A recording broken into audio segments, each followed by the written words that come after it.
নোংরা বিষয় কার মাথা থেকে বেরিয়ে আসতে পারে আসানসোল উত্তরের সমস্ত মানুষজন সেটা জানে। আসানসোল উত্তর বিধানসভায় এবার নির্বাচনের আগেই তৈরি হয়েছে চরম রাজনৈতিক শোরগোল।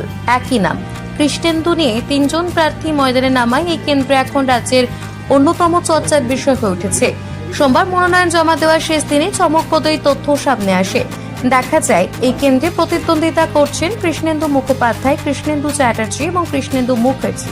এর মধ্যে কৃষ্ণেন্দু মুখার্জি বিজেপি প্রার্থী, আবার বাকি 2 জন নির্দল প্রার্থী হিসেবে লড়াই করছেন। এই ঘটনাকে কেন্দ্র করে রাজনৈতিক মহলে শুরু হয়েছে জোর চর্চা।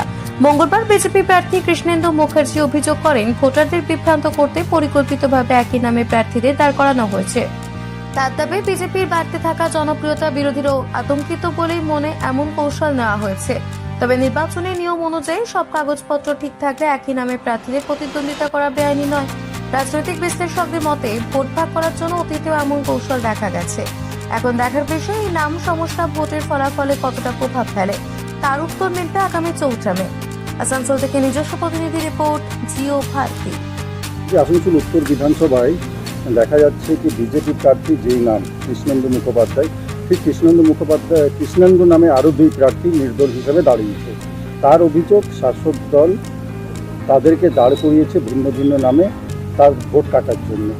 কি বলবেন? দেখুন, ভারতবর্ষের নাগরিক যে খুশি যেখানে খুশি সেখানেই দাঁড়াতে পারে এবং যতজন খুশি দাঁড়াতে পারে। এটা উনি সংবিধানের অবশ্য ওনা তো সংবিধানের ধারে কাছে যায় না, মানেই না।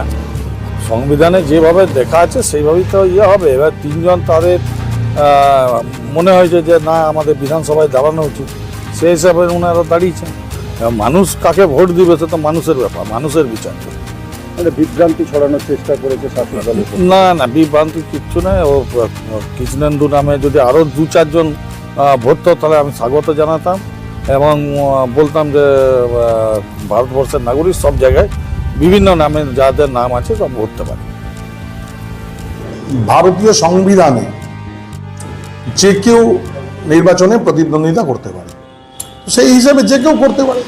আমার নামে আরো 2 জন নামাঙ্কন করেছে, কিন্তু তারা কি রাজনৈতিক কর্মী? তারা কি রাজনীতি কখনো করেছে? সক্রিয় রাজনীতি তারা কোথাও আছে?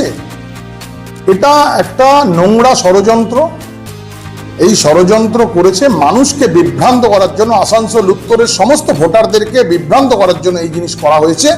এবং এই ঘৃণিত এই বিষয়, এই নোংরা বিষয় কার মাথা থেকে বেরিয়ে আসতে পারে আসানসোল উত্তরের সমস্ত মানুষজন সেটা জানে এবং সেটা ভোট বাক্সে সেটা প্রতিফলিত হবে। আপনারা দেখে রাখুন। মানুষকে এই রকম ভাবার কোনো কারণ নেই যে কোনটা ঠিক কোনটা ভুল, সেটা মানুষ বিচার করতে পারবে না। আমরা একটা ভারতীয় জনতা পার্টি, আমরা একটা নীতি আদর্শ মেনে আমরা পার্টি করি। আমাদের সিম্বল পদ্মফুল, পদ্মফুলকে দেখে মানুষ ভোট দেবে।